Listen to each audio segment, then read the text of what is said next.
देसी पॉडकास्ट सबसे फास्ट में स्वागत है।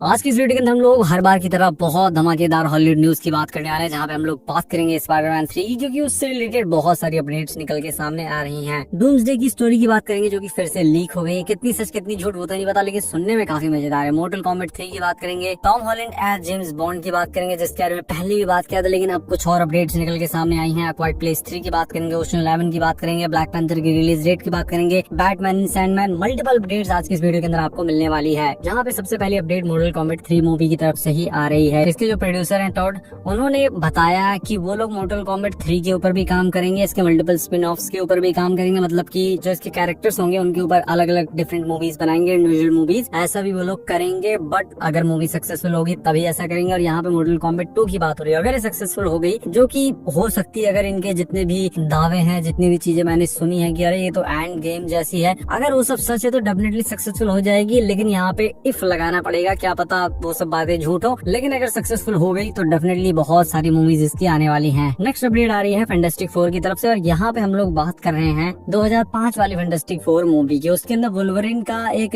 कैमियो आप कह सकते हैं वो था, लेकिन उसको हटा दिया गया था मूवी से, क्योंकि वो ओरिजिनली वुल्वरिन का कैमियो था भी नहीं, ह्यूज जैकमैन का था भी नहीं। वहाँ पे जो एक्टर थे जो रीड रिचर्ड का रोल निभा रहे थे, आपको पता होगा रीड रिचर्ड के पास एबिलिटी होती है कि वो अपनी शेप को शूट कर सकता है। तो वहाँ पे रीड रिचर्ड ने उस मूवी वाले ह्यूज जैकमैन का शेप बनाया था, जिसका सीजीआई काफी खराब था, इस वजह से उसको हटा दिया गया था मूवी के अंदर से। लेकिन वो पहली बार था जब एक्समैन को और फैंटास्टिक 4 को एक साथ लाने की कोशिश की गई थी, लेकिन सीजीआई खराब होने की वजह से उसको हटा दिया गया था। नेक्स्ट अपडेट आ रही है एक मूवी की तरफ से, जिसका नाम है वॉर ऑफ द वर्ल्ड। 2004 में शायद टॉम क्रूज की एक मूवी आई थी वॉर ऑफ द वर्ल्ड, उसका ये रीमेक कह सकते हैं या उससे इंस्पायर्ड एक मूवी है, लेकिन है उसी कॉन्सेप्ट के ऊपर बेस्ड कि एलियंस हमला कर देते हैं। ये मूवी कब आई कब चलेगी कुछ पता भी नहीं चला, लेकिन एक रिकॉर्ड इसने बना दिया है। रोटेन टोमेटोस की 0% जो रेटिंग वाली मूवीज होती है उसमें इसने अपनी जगह बना लिया, जहाँ पे इस मूवी को 0% की रेटिंग मिली है। और जो ऑडियंस स्कोर होता है, जैसे हम जैसे लोग जो मूवी देख के रिव्यू करने जाते हैं, उन्होंने सिर्फ 11% का वहाँ पे स्कोर इसको दिया, मतलब महारद्दी मूवी है। मेटाक्रिटिक पे 10 में से 1.9 की रेटिंग इसको मिली है। तो इसीलिए स्टोरी इसकी छोटी रद्दी मूवी है, देखने की जरूरत ही नहीं है। नेक्स्ट अपडेट आ रही है जेम्स बॉन्ड की तरफ से। मैंने आपको प्रीवियस वीडियो के अंदर भी बताया था कि टॉम हॉलैंड को एज जेम्स बॉन्ड कंसिडर किया जा रहा है, क्योंकि वो एक ब्रिटिश एक्टर है। लेकिन वहाँ पे काफी लोगों ने, मतलब कि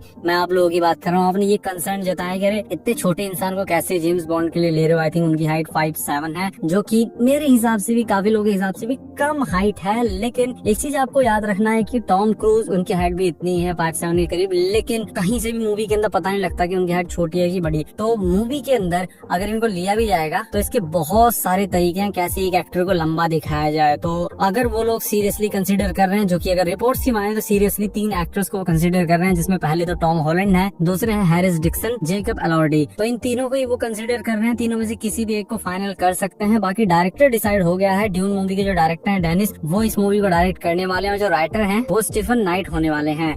तो यहाँ पे हर चीज कंफर्म है, खाली एक्टर कंफर्म करना बाकी है। और टॉम हॉलैंड को अगर वो कंफर्म कर भी लेंगे तो आप हाइट की चिंता बिल्कुल मत कीजिए, उनके पास बहुत सारे जुगाड़ है, बहुत सारे तरीके किस तरीके से एक एक्टर को लंबा दिखाना है या छोटा दिखाना है। नेक्स्ट अपडेट मार्गेट रॉबी की तरफ से आ रही है, जिनको आपने बारबी मूवी के अंदर, मल्टीपल मूवीज के अंदर देखा होगा। इनकी एक नई मूवी आने वाली है जिसका नाम है attack of the 50 foot woman. ये मूवी 1950s की आई थिंक मूवी है। उस टाइम पे ये बहुत बड़ी साइंस फिक्शन मूवी थी, बहुत हिट भी हुई थी, बहुत पुरानी मूवी है। यहाँ पे 50 फुट लंबी लड़की कहानी देखने को मिलेगी। हो सकता है एक्सपेरिमेंट से कोई इसको पावर मिली हो, मैं मूवी के बारे में कुछ नहीं जानता, लेकिन नाम से पता लग रहा है कि 50 फुट की लड़की की कहानी हमें देखने को मिलेगी।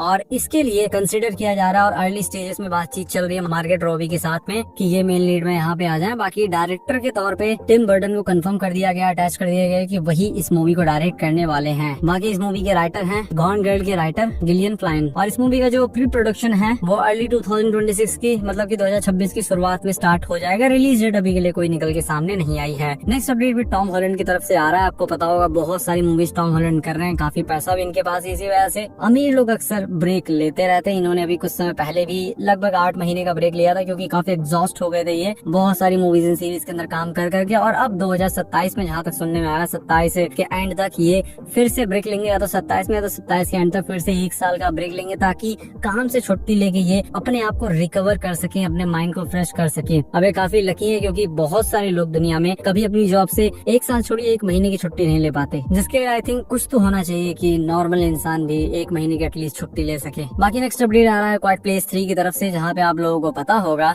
जिसके मेन एक्टर हैं जॉन क्रसैंस्की, वो जो प्रीवियस मूवीज आई हैं क्वाइट प्लेस की, उसके वो राइटर भी थे, डायरेक्टर भी थे, और वो थर्ड पार्ट को डायरेक्ट करने के लिए, लिखने के लिए वापस आ गए। बाकी इस मूवी की रिलीज डेट भी निकल के सामने आ गई। ये मूवी 9 जुलाई 2027 को रिलीज होगी थिएटर्स में। बाकी ये बात कंफर्म कर दी गई है, जो भी एक मूवी आई थी क्वाइट प्लेस डे 1, उसका इस मूवी सीरीज से कोई भी कनेक्शन नहीं है, वो एक प्रीक्वल मूवी थी, अलग मूवी थी। तो उस मूवी को आप थर्ड पार्ट बिल्कुल मत समझिए, थर्ड पार्ट ये होने वाला है, क्वाइट प्लेस 3 होने वाला है। नेक्स्ट अपडेट ओशन 11 मूवी की तरफ से आ रही है, जहाँ पे इसके जो डायरेक्टर हैं वो ली आइसेक चुंग हैं, जिन्होंने इससे पहले ट्विस्टर मूवी को डायरेक्ट किया है। मतलब कि कंफर्म हो गया कि यही इस मूवी को डायरेक्ट करने वाले हैं, और इस मूवी का स्क्रीन पे लिख रहे हैं कैरी सोलोमैन। और कहानी की अगर बात करें तो इसके अंदर इस बार हमें थोड़ी डिफरेंट कहानी देखने को मिलेगी, और कहानी हमें 1962 की देखने को मिलेगी। वहाँ पे जो कुछ होगा वो तो बाद में देखेंगे, लेकिन इसके अंदर जहाँ तक सुनने में आ रहा है कि मार्गेट रॉबी और रैन गोसलिंग, ये दोनों लोग हमको मूवी के अंदर देखने को मिलेंगे। बाकी एग्जैक्ट स्टोरी क्या है, कब मूवी आएगी, इसके बारे में अभी कुछ सामने आया नहीं है, लेकिन डायरेक्टर कंफर्म हो गया तो मूवी जल्द ही बनना शुरू होगी, और आई थिंक 2027 की शुरुआत में ये मूवी हमें देखने को मिलेगी। नेक्स्ट अपडेट आ रहा है नेटफ्लिक्स की सेकंड मोस्ट वॉच्ड मूवी की तरफ से, यानी कि कैरी ऑन मूवी की तरफ से, जहाँ पे इस मूवी के डायरेक्टर से पूछा गया क्या इस मूवी का सेकंड पार्ट बनेगा नहीं बनेगा, तो वहाँ पे उन्होंने बताया कि अभी करंटली कोई भी ऐसा प्लान नहीं है इस मूवी को बनाने के बारे में। तो जो लोग एक्सपेक्ट कर रहे थे, तो बता दूं अभी के लिए कोई भी प्लान नहीं है। बाकी नेक्स्ट अपडेट जेसन मोमोआ की तरफ से आ रही है। आप लोगों को पता होगा जेसन मोमोआ दाढ़ी के साथ काफी अच्छे लगते हैं। जितनी भी हमने उनकी मेजोरिटी मूवीज देखी है, चाहे वो फास्ट एंड फ्यूरियस का 10th पार्ट हो, या जो 11th पार्ट आएगा वो, या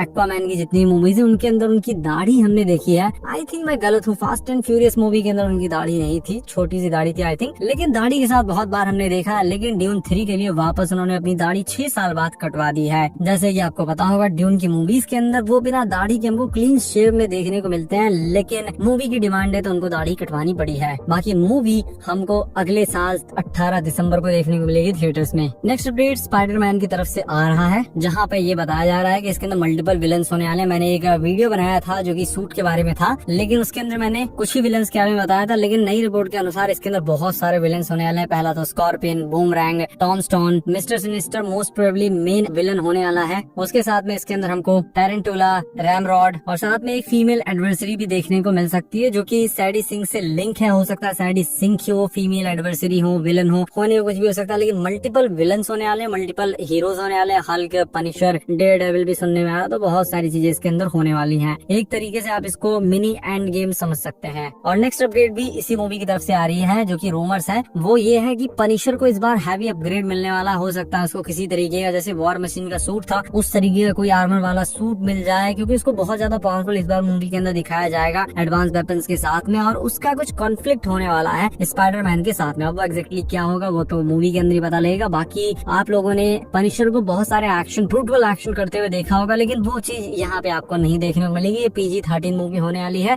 इसको 6 साल की उम्र से लेके उसके ऊपर तक के बच्चों के लिए, लोगों के लिए बनाया जाएगा, मतलब कि 6 साल का बच्चा भी इसको देख सके, इस तरीके से मूवी को बनाया जाएगा। इस वजह से एक्शन होंगे, लेकिन वो ब्लड वायलेंस उतना आपको खुल के नहीं दिखाया जाएगा। बाकी नेक्स्ट अपडेट आ रही है ब्लैक पैंथर 3 की तरफ से। अब ये रूमर है, कंफर्म नहीं है, लेकिन काइंड ऑफ रिवील हो गई है इसकी रिलीज डेट की, कब हमको ब्लैक पैंथर 3 देखने को मिलेगी। और ये हमको सीक्रेट वॉर और डूम्सडे दोनों के बाद में देखने को मिलेगी। और मुझे लगता है कहानी इसके अंदर हमको यंग ब्लैक पैंथर की देखने को मिलेगी। इसी वजह से सीक्रेट वॉर और डूम्सडे के बाद दिखाई जा रही है, क्योंकि तब यंग एवेंजर्स आएंगे, नए एक्समैन होंगे जो कि यंग होंगे, नए एवेंजर्स होंगे जो कि यंग होंगे। तो यहाँ पे हमको ब्लैक पैंथर के बेटे के, टिचाला के बेटे की कहानी मोस्ट प्रोबेबली देखने को मिलेगी। इसीलिए हमको उन दोनों मूवीज के बाद की रिलीज डेट देखने को मिली है। ये मूवी फरवरी 2028 में रिलीज होगी, और मोस्ट प्रोबेबली ये 18 फरवरी को रिलीज होगी। बाकी डेंजल वॉशिंगटन इस मूवी के अंदर होने ही वाले हैं, वो कंफर्म हो गया। डायरेक्टर ने भी कंफर्म कर दिया, रायन कुगलर ने, और खुद डेंजल वॉशिंगटन ने भी कंफर्म कर दिया है। नेक्स्ट अपडेट आ रही है सैंडमैन की तरफ से वही नेटफ्लिक्स वाली सीरीज की मैं बात कर रहा हूँ। इसके जो डायरेक्टर थे इन्होंने पूरा मूड बना लिया था कि इस मूवी के अंदर हम रॉबर्ट पैटिंसन के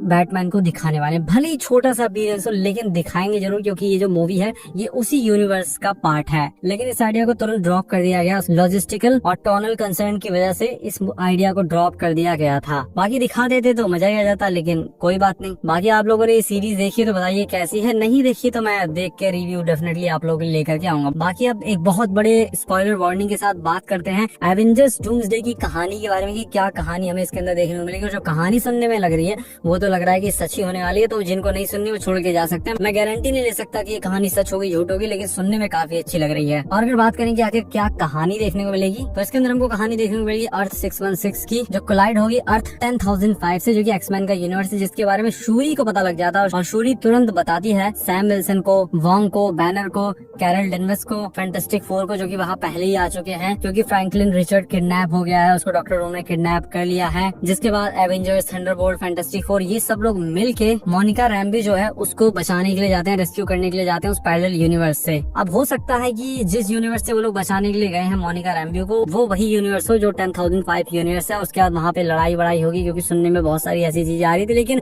सुनने में ये भी काफी इंटरेस्टिंग लग रहा है कि शूरी को इसके बारे में पहले पता लग जाता और वो सबको वार्न कर देती है। थ्योरीज तो इसमें बहुत सारी बनाई जा सकती है और ये मैं पूरी तरीके से आपके ऊपर छोड़ता हूँ कि आप सोचिए कि आखिर मूवी के अंदर क्या होगा जब शूरी सबको बताएगी, क्या नहीं वो आप देखिए। बाकी अगर आपको वीडियो पसंद आया तो इस वीडियो को लाइक कीजिए, चैनल को सब्सक्राइब कीजिए। मैं मिलता हूँ आपसे अपनी नेक्स्ट वीडियो में। मिलते हैं दोस्तों अगली वीडियो में। चैनल को सब्सक्राइब करना मत भूलना।